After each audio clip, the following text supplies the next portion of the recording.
Hey,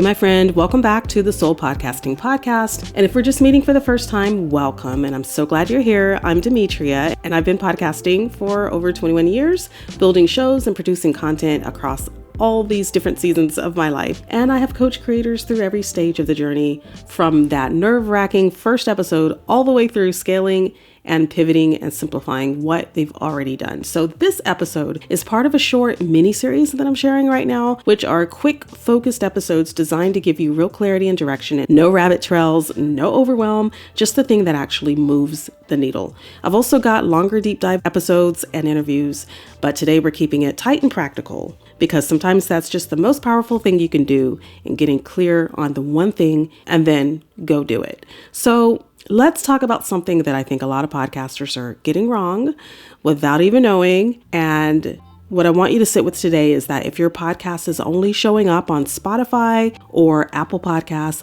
I think that you're limiting your growth without realizing it. And I say that with so much grace, because most podcasters don't know that this is actually happening, because we pour time and energy into creating great episodes and then we just hit publish, share it in our stories one time, and then wait. And when the numbers don't move, we think the problem is the content. But what's actually happening is that discovery doesn't really start on podcast apps anymore. Think about your own behavior when you find a new podcast. How did you find that podcast? Was it from browsing Spotify's charts?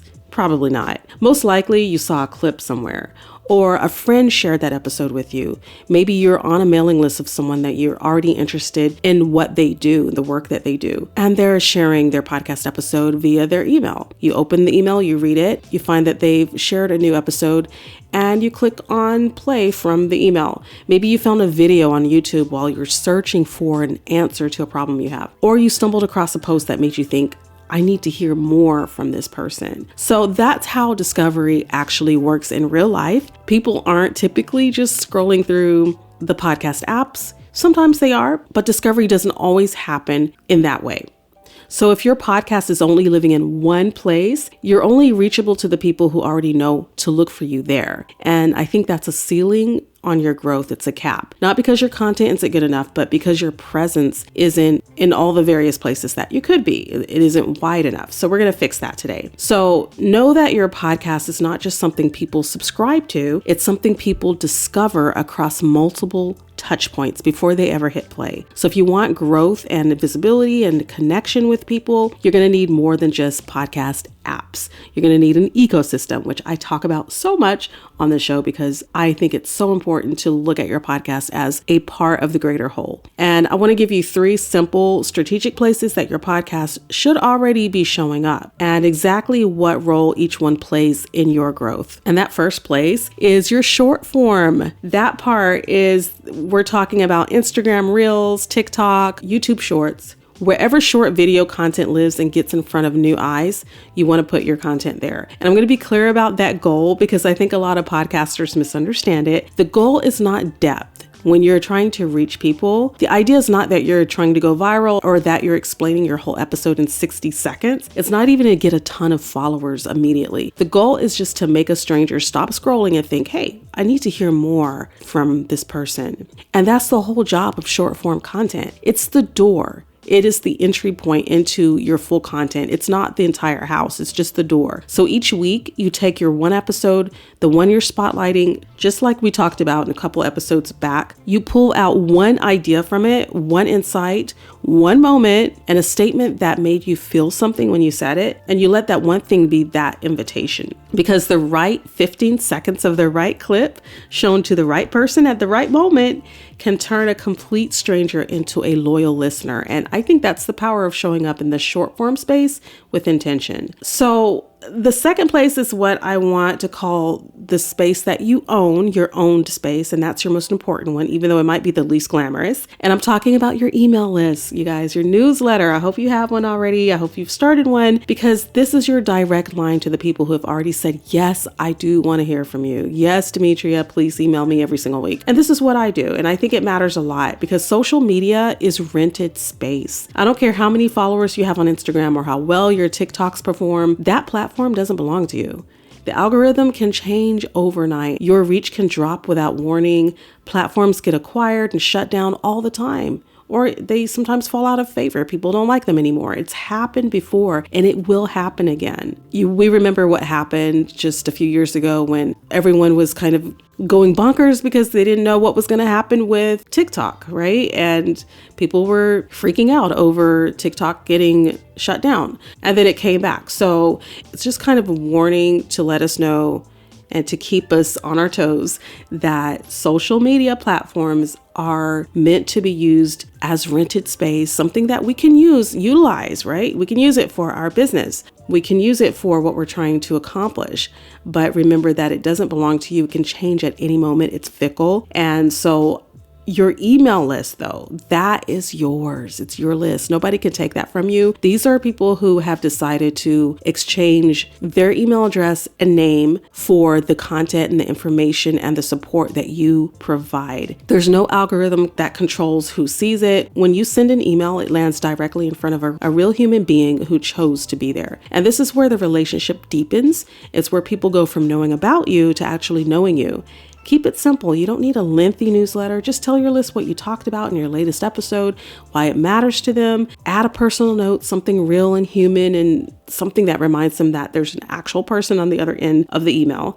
And that's where you start to build trust and where your most loyal listeners live. If you don't have an email list yet, this is your homework after this episode. Start one. Start it today. It doesn't have to be fancy. It just has to exist. I'm currently using Flowdesk. I've used Kit in the past. I've used lots of different mailing list providers. Choose one. Figure out the one that works best for your workflow and how your brain works, and one that's simple to use and something that you won't put on the shelf because it's too difficult to learn or it's too cumbersome. You want to find an email list provider that works well for you. So pick one and use it if you're not already doing that. And then the next place that you want to think about is your searchable content layer. And this is the one that works for you even when you're not actively working. So I'm talking about YouTube or a blog. It's a place where your content is indexed, discoverable, and findable by people who are actively searching for answers that you already have. So think about how many times a day people type questions into Google or YouTube. Like right now,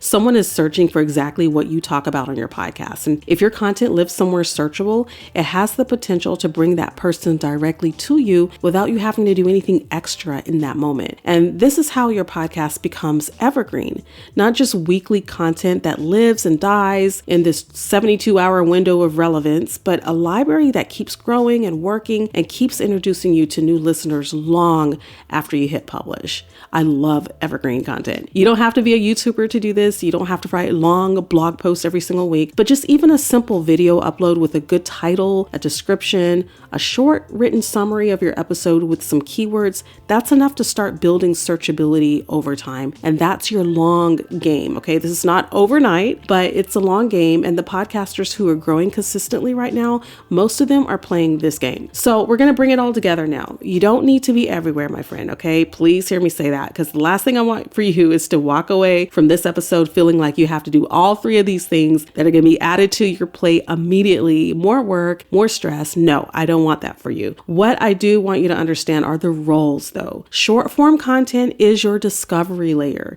It introduces you to strangers who don't know you yet. Email is your connection layer, and that deepens the relationship with people who already know you or who are wanting to get to know you. And then searchable content is your longevity layer. It keeps working after you stop promoting. So You want all three of these things. And if you're missing one of them, your growth is going to feel stuck, not because your content is bad, but because your system has a gap. And now you know where the gap is. So here's what I want to leave you with in this short episode today. I don't want you to try to build all three of these things at one time, because that, again, is how burnout happens. But I want you to pick one of these areas that you know you've been neglecting, just one, and commit to showing up there consistently for the next 30 days. Doesn't have to be 30 days in a row, but just consistently for the next month. Small, consistent visibility is what builds momentum over time, not perfection, not a huge launch strategy, just the steady, intentional presence in the right places. Because I think your voice deserves to be heard in more than just one place. There are people out there right now who need exactly what you have to say. They just haven't found you yet. So let's make it easier for them to find you. And before you go, I want to make sure you have the full picture for building a podcast that actually grows. Grab my Soul Podcasting Blueprint. It's a free 23-page strategic guide that walks you through every essential from planning and production to promotion and growth of your podcast, so you can build a show that reflects who you are and what you're here to do. It's the framework that I wish I'd had when I started, and it is completely free. You can download it at soulpodcasting.com/resources. The link is also right there in your show notes. All right, my friend, go pick your one place and start showing up there this week, okay? You've got this. If you ever want to talk about working through your podcasting, I'm available for coffee chats. Reach out to me again at soulpodcasting.com and let's connect. I'll talk to you in the next episode where I'll be sharing an interview I'm excited about. And until then, happy podcasting.